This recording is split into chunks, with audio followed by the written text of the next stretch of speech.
derechos y obligaciones de los sujetos del derecho minero y regímenes especiales mineros. La minería constituye uno de los pilares estratégicos de la economía ecuatoriana. Sin embargo, su desarrollo sostenible enfrenta una amenaza estructural que erosiona simultáneamente las bases económicas, ambientales, sociales e institucionales del país. La minería ilegal. El eje 5 de la política pública minera, actualizada el 15 de mayo del 2019 por el Ministerio de Energía y Recursos Naturales No Renovables, aborda precisamente este fenómeno como una prioridad de Estado, articulando la regulación, el control y el combate frontal a esta actividad delictiva. Comprender la importancia de este eje exige analizar no solo sus lineamientos normativos, sino las consecuencias multidimensionales que la minería ilegal genera en el territorio ecuatoriano. La minería ilegal como problema multidimensional. La minería ilegal no es únicamente un problema económico de evasión fiscal o competencia desleal frente a los operadores formales. Es ante todo un fenómeno que degrada simultáneamente 4 dimensiones críticas del Estado: la ambiental, la social, la institucional y la de seguridad pública. Desde la perspectiva ambiental, las operaciones mineras ilegales se ejecutan sin ningún tipo de estudio de impacto ambiental, sin planes de manejo de residuos y sin compromisos de remediación. El uso de mercurio y cianuro en la amalgamación artesanal ilegal contamina ríos, acuíferos y suelos, afectando ecosistemas frágiles como los de la Amazonía ecuatoriana y las estribaciones andinas. Ecosistemas frágiles como los de la Amazonía ecuatoriana, a diferencia de la minería formal, que está obligada a constituir garantías financieras y fideicomisos para la remediación ambiental, como lo prevén los lineamientos del eje 2 de la misma política pública.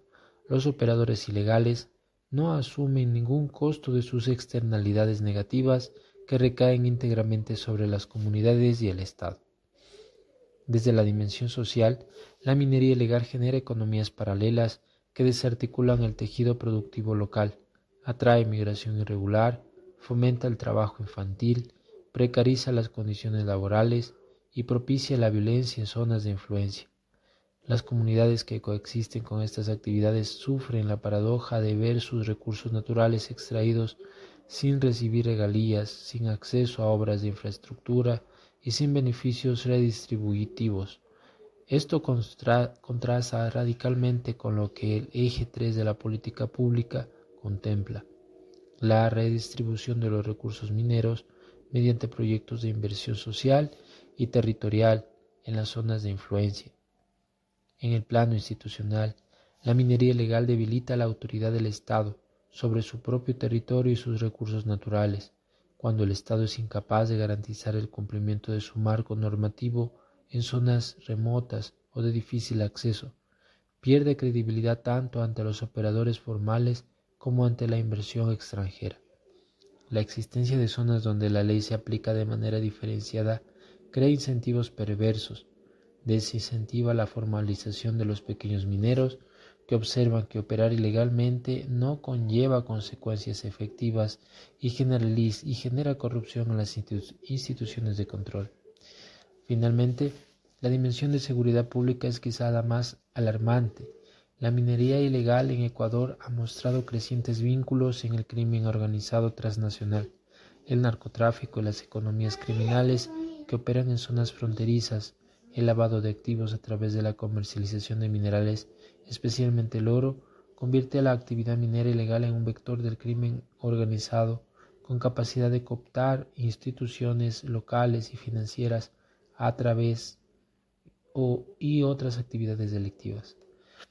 Frente a esta realidad, el objetivo estratégico 6 que sostiene el eje 5 propone fortalecer la estructura de administración, regulación y control del Estado mediante procesos de auditoría, fiscalización y seguimiento de las actividades mineras. Su política pública va más allá del control reactivo, busca mejorar la capacidad del Estado, no solo para sancionar la minería ilegal, sino para prevenirla y combatirla de manera integral. Los 4 lineamientos del eje 5 revelan una estrategia articulada en 3 niveles. El primero es disuasivo. la implementación de una estrategia integral de prevención que ataca las condiciones que hacen posible y rentable la ilegalidad antes de que se instale.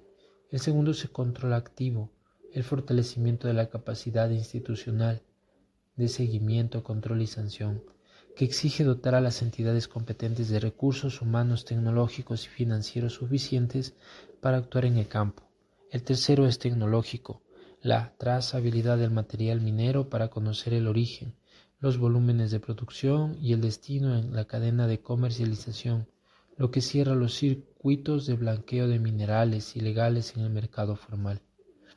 Este tercer elemento es parcialmente relevante porque reconoce que en la minería legal no existe un vacío, necesita de la economía formal para monetizar sus productos. Sin zonas de frontera, el mineral extraído legalmente se lava, al ingresar a los circuitos de comercialización legítima, haciendo inútiles los controles en el punto de extracción, la interconexión con los demás ejes de la política pública. Una de las virtudes analíticas más importantes del eje 5 es que no puede comprenderse de manera aislada, está estructuralmente conectado con los otros 5 ejes de la política pública minera. El eje 1, desarrollo económico, se beneficia directamente del control a la minería legal, porque la formalización de operadores y la garantía de un entorno competitivo leal son condiciones necesarias para atraer inversión minera de largo plazo.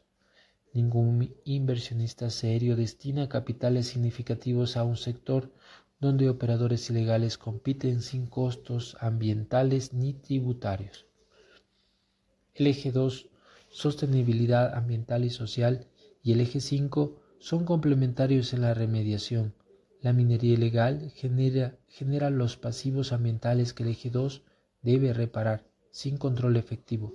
El ciclo de degradación ambiental es interminable. El eje 3, gobernanza y diálogo comunitario, encuentra en la minería ilegal su principal obstáculo.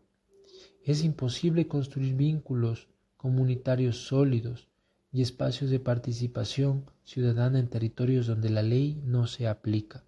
El eje 6, normativa, a su vez, provee el andamiaje jurídico que el eje 5 necesita para que sus acciones de control y sanción sean legalmente fundadas e inatacables judicialmente.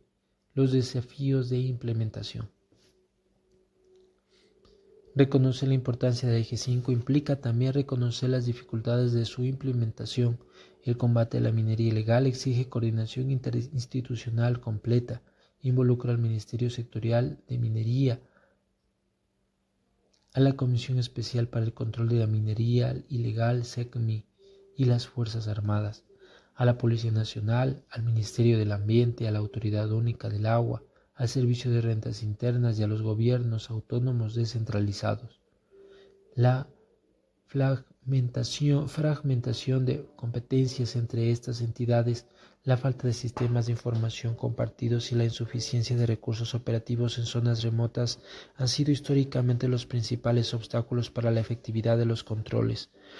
A esto se suma el desafío de distinguir con precisión la minería ilegal de la minería informal o artesanal no formalizada, que a menudo opera en condiciones de subsistencia sin acceso real a los procesos de formalización.